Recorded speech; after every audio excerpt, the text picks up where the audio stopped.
kids here, Brian, and there are plans to expand indoctrination. That's right. Well, Idahoans are also concerned. Horror shot. That line would be moving a little bit farther west. I'm like crying. Nobody wants to see dark money is influencing policy in our state. Well, that's not how this works. Hello there and welcome to Nowhere to Hide. I'm Brian Hyde. Today we're going to be focusing on innocence, specifically the loss of innocence or the distortion of what innocence really is. We're going to start with one of the really hot button topics right now, that being abortion. And of course, ever since the overturning of Roe v. Wade last year, Idaho's abortion laws kicked in, the circuit breaker law kicked in, which said, okay, this is going to mean that most elective abortions, in other words, abortions of convenience, are no longer allowed in the state of Idaho. Very consistent with the conservative pro-life values for which Idaho has been known almost since it was declared a territory.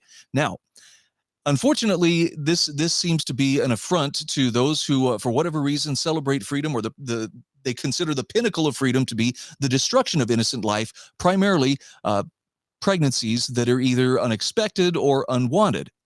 But let's start with the Idaho statesman setting the tone for us here. All right, abortion is basic health care, they claim.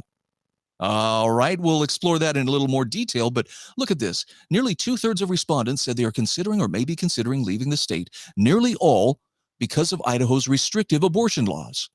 What exactly was the question that you posed to them? And are these all medical providers? Are these just people who, for whatever reason, are believers in abortion again as the high sacrament of their civic religion? What exactly does that mean? Well, the Idaho statesman is voicing a concern which obviously is being felt keenly among the political left, and their disregard for innocent life is probably the most remarkable thing going on with this particular issue. Case in point, check this out. This is an op-ed, and this is from Melissa Wintrow, who is the Senate, I believe she's the Senate Minority Leader in the state of Idaho. This was published on MSNBC. Idaho Republicans are building an abortion police state. Oh my, that sounds really, really terrifying. I mean, that's right out of A Handmaid's Tale. As a Democratic lawmaker, she says, I've had a front row seat to this horrifying shift. Well, let's dig into her comments and see what she has to say. Melissa Wintrow says, not long ago, the idea of forcing rape and incest survivors to give birth to their rapist children wasn't a priority for the Republican Party. Okay, hold up there, sister. How many abortions performed in the state of Idaho? In fact, it performed in the United States, for that matter. How many of them are actually because the abortion is to take care of the product of rape or incest?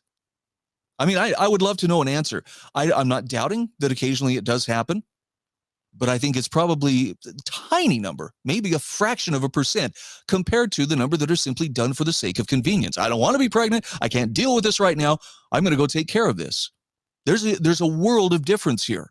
In one case, a crime has been committed that resulted in a conception. And by the way, I still maintain that you don't make that wrong become right by terminating the product of that conception. You don't, terminate an innocent life. There are other options, and plenty of people waiting for adoptive children that would gladly take that child and raise it.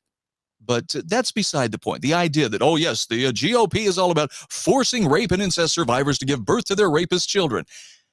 It's hyperbole writ large. And she says there was even some sort of basic human rights line that GOP politicians were hesitant to cross, even though they pushed right up to it. She says 2 major hospitals have stopped offering labor and delivery services in the past month. By the way, that is true, but not just because of abortion. It's because they are serving a clientele that does not call for those services. In other words, they don't need a full-time OBGYN department, because it's primarily retirees moving into these areas, and those services are just not so much in demand. Sorry, but that is the reality. We've lost 2 highly respected OBGYN specialists, and more physicians are leaving the state because of laws criminalizing medical care. Okay, I understand that there are some very good people who work within the medical industry, but there are also some Dr. Mengele wannabes that have really tested the limits of medicinal ethics. So there may be some people, I'm just advancing this idea, there may be some people that maybe we would be better off without in the state. If this is the measure of, what constitutes, their willingness to work in Idaho. Well, if I can't terminate innocent life, if I can't celebrate abortion, then I want nothing to do with this state. Okay, well then, Find some place that you do and let those doctors and those healthcare providers who actually do care about life, let them feel welcome here. She says, Idaho has become one of the most hostile work environments for physicians in the country, further exacerbating a physician shortage that was already the worst in the country. Again, was that really about abortion, or does that have more to do with pay or something like that? I don't know the answer, but I think this is an oversimplified version from Melissa Wintrow. She says, in recent years, the extreme right, here we go, hang on, the extremists are at it, has blasted through that line and converted the issue of abortion care into something sinister. I'm sorry, abortion care, you can't even call it what it is, just simply abortions, has converted abortions into something sinister. And I mean, look, I don't know why we would find anything sinister about destroying innocent life. I don't know why we would regard the people who aspire to that kind of healthcare as the bottom feeders of the medical industry. But wow, here it is. Somehow we've turned it into something that's a negative. How could that be? It's because there's an innocent life at stake, plain and simple. She doesn't see it, but some of us do. Spying on doctors and making the specter of a big government police state, patients, even rape victims, at the behest of militants who want to define in law their own beliefs at the sacrifice of the First Amendment and separation of church and state. Now, she's making the claim here that, wow, this is such a radical departure from the way things were, and that, society has never operated on the principle that innocent life is just that, innocent, and that we should not treat it lightly, and that would be reflected in our system of laws and justice. She's going to learn a lesson here in a few moments, or at least I will share with you a lesson that she obviously needs to learn. The extreme, she says, has been normalized. Absolutely. And it comes waving a rainbow flag, but that's, again, for a little bit later on in the show. As a Democratic lawmaker in the deeply Republican state of Idaho, I've had a front row seat to this horrifying shift. You can almost feel the fear. What was once beyond the pale became mainstream to Republicans. Again, that is the protection of innocent life, the affirmation that all life is precious and sacred and ought not be subject to, some eugenic thumbs up, thumbs down kind of determination of does this life have value or not. It goes pretty quickly from the unborn to the very elderly to the mentally ill, or to even those, who have mental handicaps. I mean, this is the slippery slope she would like to step onto. Somebody gets to decide. It's only been about 80 years, since we saw a world war fought over someone who promoted those kind of things. But apparently it's long enough that she's forgotten, as have others, including instances they voted against any exemptions to allow abortions, including instances of rape, incest, and danger to the life of a mother. She's talking about loopholes primarily that would be exploited to, again, use abortions as a thing of convenience. In other words, she says women aren't deserving of basic health care to save their lives. It's an elective procedure. A woman is not going to die if she doesn't have an abortion. Now, there may be some rare cases where a woman's life could be threatened. In my wife's case, her mother was told, if you have this baby, it will kill you. She went ahead and had the baby, for which I'm really grateful that she did. And she went on to have two more after that. And she's still around and kicking. So my point is, sometimes the doctors don't always get that right. And sometimes the right thing to do is trust that the right thing will happen. This stance is wildly out of step with Idahoans' views. A poll commissioned by the Idaho Statesman, yes, I'm sure in their editorial room or something, found just 7% oppose abortion without exceptions. 51% supported in all or most cases. Depending on the questions asked and the people who were questioned, maybe that's a valid poll. But again, we don't really govern by poll. And I wish more people would at least question, is there a difference between popularity and principle? Because the governing ideals, at least of people like Senator Wintrow, seem to be, well, if enough of us believe it, then you have to do it. No, ma'am, we live in a representative republic, which means there are laws that bind government and that bind us as well. So it's not a simple matter of, well, we get 50% plus one, we can do whatever we want. You cannot do that. And apparently that's a good thing, because if you're willing to do this, who knows where you'd be willing to go next. The extremism, she says, has only heightened in 2023. Last week, Governor Brad Little signed 2 new abortion laws.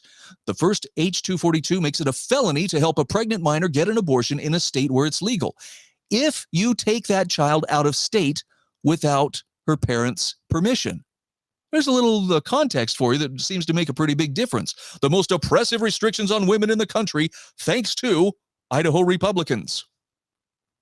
So she asks, what's next? And here we go on a flight of fancy. This is projection and just let's argue this to the extreme and see how much her imagination can take us down the path of where it could lead us. Will police stop pregnant women driving across the border? Hardly. Will the government monitor our menstrual cycles? Raid pharmacies searching for outlawed contraceptives like IUDs? Will pregnant women be harassed by vigilantes? Look at that. Look at the fevered imagination here. Has that been a problem in the past? Have we seen that? How many healthcare workers, pharmacists, and pregnant Idahoans will languish in prisons for providing or receiving health care? She means abortions. That's legal in many of our neighboring states. Well, in that case, go to those neighboring states if that's what you want. The only fix to any of these bills is for the Idaho legislature to get out of the medical business, allow trained physicians to do their jobs, and let women access the health care that they need. She really wants those abortions. So this begs the question, what was it like? Was it always this? I mean, was that open standard of, hey, you should get an abortion anytime you feel like it, anytime you feel the least bit challenged, an abortion is the answer, why everybody does it? Let's get a little bit of historical perspective here, and we can thank Senator Scott Herndon for providing this. He points out that abortion was a felony in Idaho from 1864 to 1973. You remember what happened in 1973, right? That's when the Roe v. Wade decision was handed down. A 2 to 5 year sentence if you were convicted of it. Physicians successfully operated for those 110 years and now claim that they are unable. Well, apparently the Idaho physicians for those 110 years were smarter or better than we have today. How did we ever become a state? How did we grow into the wonderful state that Idaho is with that kind of a restrictive attitude? This is what the law actually said. Idaho Territory was created March 3rd, 1863, when President Abraham Lincoln signed the Congressional Act of March 3rd, 1863, Public Law 37-96. And 9 months later, from December 7th, 1863 through February 4th, 1864, the Legislative Assembly for the Territory of Idaho held its first session. At its conclusion, that assembly enacted a law that made performing an abortion a crime, except when a physician deemed it necessary to save the pregnant woman. So there you go. That is a reasonable exception. Every person who shall administer or cause to be administered or taken any medicinal substance or shall use or cause to be used any instruments whatever with the intention to procure the miscarriage of any woman then being with child and shall thereof be duly convicted shall be punished by imprisonment in the territorial prison for a term of not less than 2 years nor more than 5 years, provided that no physician shall be affected by the last clause of this section, who in the discharge of his professional duties deems it necessary to produce the miscarriage of any woman in order to save her life. I'm sorry, but that actually sounds like a fairly reasonable standard. It's not exactly, abortions for everybody, let's all have one to celebrate how free we are. This is a very reasonable standard of sanctity of life, with also the understanding that there may be times when it may be regrettably necessary, the case of an ectopic pregnancy or something like that. All right. Having said that, there's a little kerfuffle going on right now in the Nampa School District about a psych class that is teaching kids radical gender theory. If the kids in this class do not adopt this radical gender theory, they fail the test. Somebody wants these kids thinking in line with, what's that agenda called? Oh, yes, the woke agenda. Thank you, Senator Brian Lenny, for pointing this out. He says, tell the Nampa School Board what you think, or don't. There are shows to binge on Netflix, am I right? He's got a point. Let's look at a couple of questions from this. One of the questions is, given the following definition, how many genders are there? Gender is a sociological construct of both how one sees oneself and society's expectation of masculinity and femininity. So the answer given is 2. That's incorrect. Oh, well, okay, let's try another question here. Is gender a choice? No. Incorrect. I sense that there are attitudes that are being enforced here. Is sexual attraction a choice? Yes. Incorrect. You can just imagine that somebody has a bit of an agenda here, and they want kids to adopt those ideals. Now, I'm not suggesting that this is what every teacher in school is doing. I'm not suggesting that this is what is happening in every school, but it's very clear that there are some people who have taken it upon themselves to become indoctrinators, or how could I put this? They're influencers. The term groomer may be a bit harsh, but they're influencers trying to get kids to consider that this is normal, this is natural. Look, hey, you might be gay, you might be gender fluid, maybe you should explore it. And all I'm asking is, why is that a part of school? I mean, these are questions these people may, these young people may ask themselves throughout their lives as they grow older. I mean, there's a time, a very short period of time where they actually have the privilege of being innocent. And it seems like someone is trying to take that away from them as quickly as possible. Check this out. New York Post says, Gen Z women are identifying as bisexual in unprecedented numbers, but are they just following a trend? Could it just be this is some kind of social contagion, some kind of mind virus that young kids are latching onto so they can be part of, the cool kids? Before you answer that question, check out this graphic. This is the number of American adults, the share of American adults who identify as LGBT by their birth year. Now, if you look at traditionalists, this is the part in purple, the baby boomers in blue, Generation X in green, and millennials in yellow versus Gen Z in red. Going back to 2014, look at that. It's maybe 2% of the traditionalists, maybe 3% of boomers, maybe 3.5 or 4% of Gen X, and about 7% of millennials in 2014 said they would identify as LGBT. Look at how those numbers shift in 2017. And then in 2020, we start measuring Gen Z. Whoa, 16%. In 2022, boom, 19.7%. But look at the other numbers. With the exception of the millennials, most everybody else stays right about the same. 1.7 for the traditionalists, 2.7 for the boomers, 3.3 for Gen X. Okay, what happened in that time? I don't think it's a matter of, well, that's just everybody born in that time, genetics kicked in and somehow, they all discovered that they were gay. I don't think that's it at all. I think what happened was a whole lot of activism started picking up during that time, and young, impressionable minds were led down the primrose path into believing that this is acceptable, this is good, this is normal, this is fashionable, and it's something that they need to be a part of. By the way, you'll see some stories reporting on this, although I'll show you the way they report on this is very different. A Boise school teacher and LGBT pride volunteer, Eric McDermott, has been arrested on charges of raping a 16-year-old boy, not just having a sexual relationship, raping a 16-year-old boy he once taught in school. But the Idaho media is not real keen on reporting that, that connection as a volunteer, an LGBT pride volunteer. This is how they report it. Allegations against a Fairmont junior high instructor follow news that a social worker at the school was allegedly abusing a young teenager. No mention whatsoever of the rainbow flag under which he was operating and under which he was serving the children. Kind of an interesting omission. Rather curious, wouldn't you say? All right, let's shift our thinking to another type of innocence. Oh, the press in Idaho loves to hate on Ammon Bundy. And Ammon's been in the news here lately. He's facing custody plus new Idaho Supreme Court filings related to the St. Luke's case. So says the Idaho Press in a recent story. They report that Judge Lynn Norton is going to issue a warrant of attachment. I believe that was actually issued yesterday against Ammon Bundy, which would involve law enforcement taking Bundy into custody. Now, keep in mind, this is for a civil case. This is not a criminal case. This is a civil case, according to lawyer Eric Stidham, whose mantra is, hell hath no fury like the lawyer of a corporation scorned. That would be for St. Luke's. He's been retained by the St. Luke's health system. Norton found probable cause that Bundy violated a court order, Stidham said. Stidham said Bundy's bail will be set at $10,000. Bundy will be arraigned after he is taken into custody. Now, again, this is a civil case. This is about money, but it seems like maybe there's something more going on here.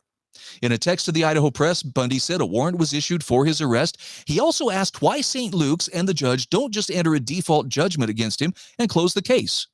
Again, it's a civil case. If you don't show up to a civil case, typically they will just enter a default judgment. Okay, fine. We find against you. Boom. Now you have to pay this.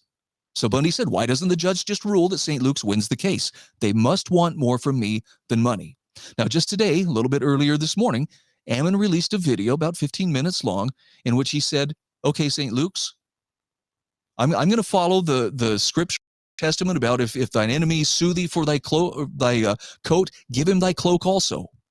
And so he says, he walks through his home and through his property and says, look, this is mine, come and take it all.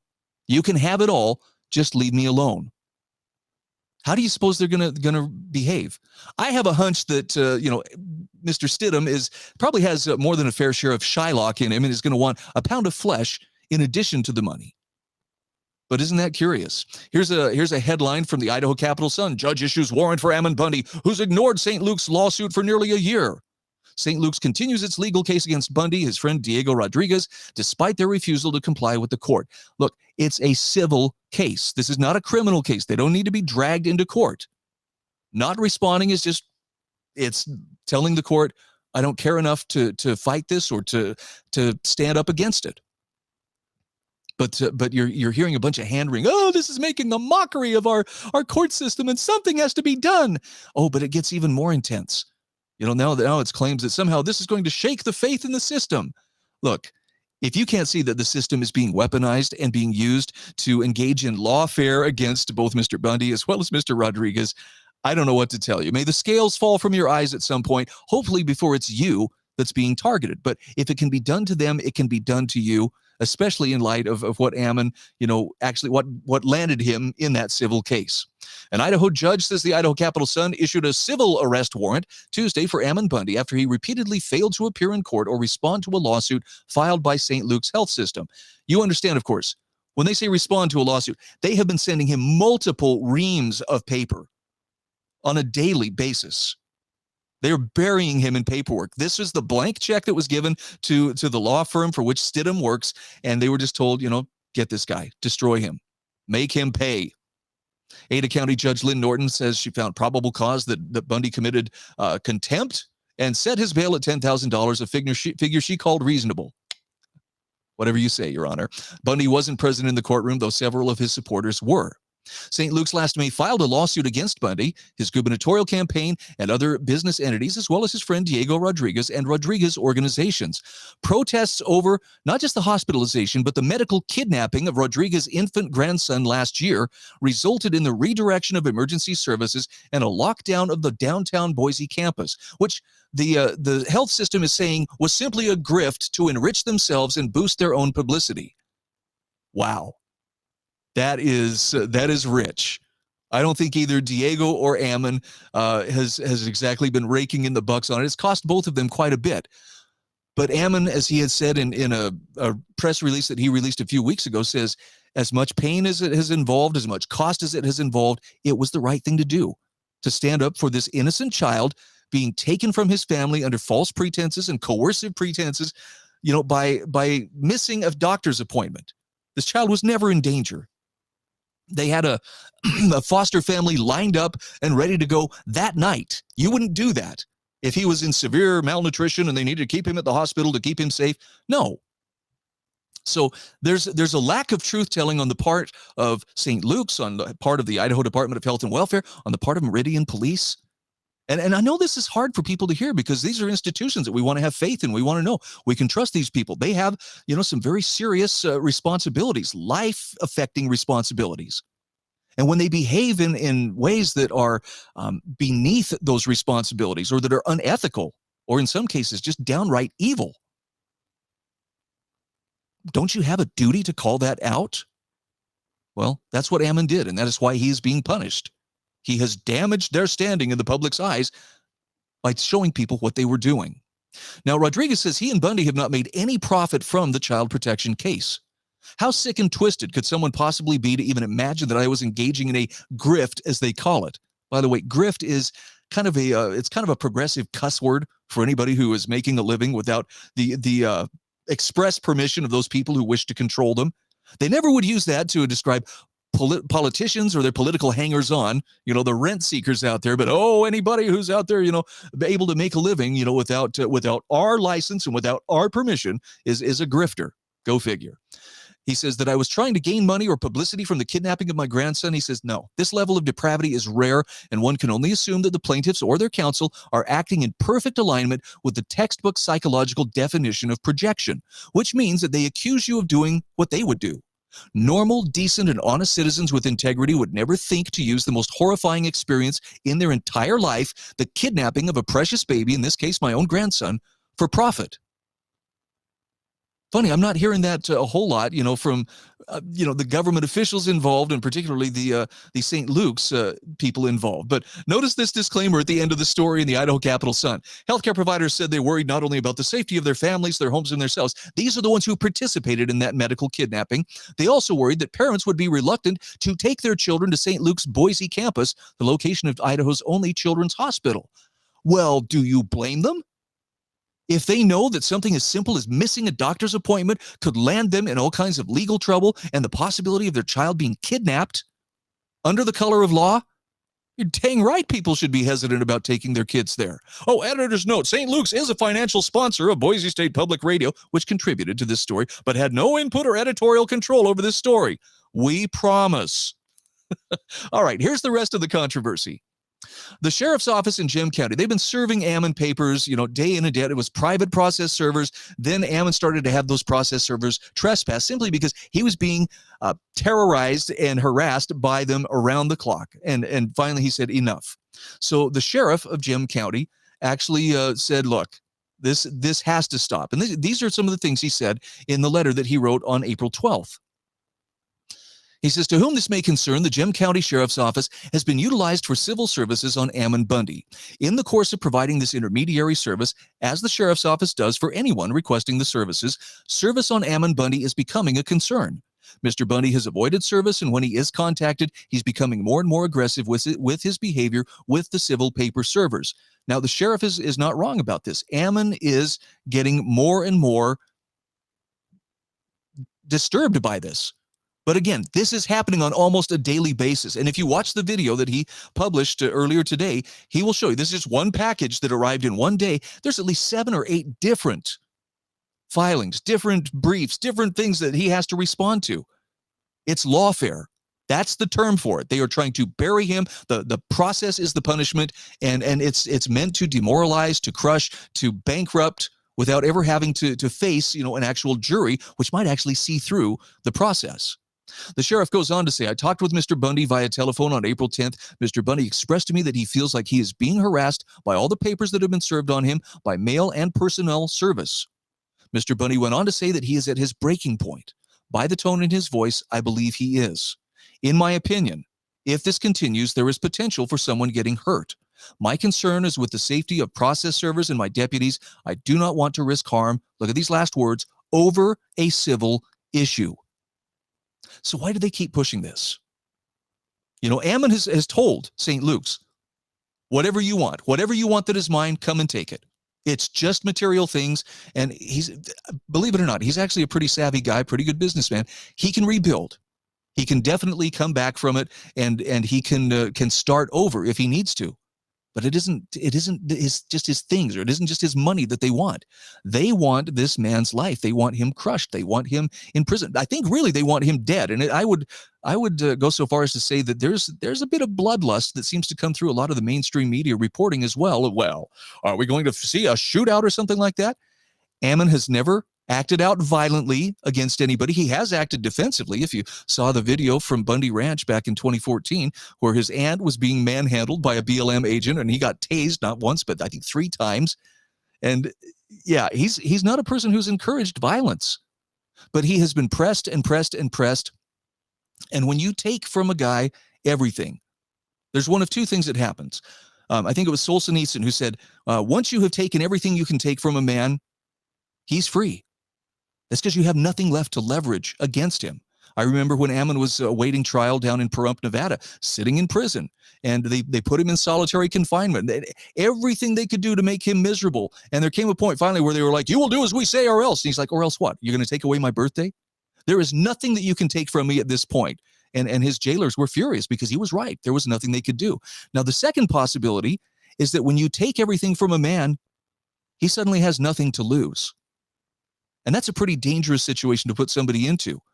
Ammon has been far more patient and long-suffering than a lot of people would have been.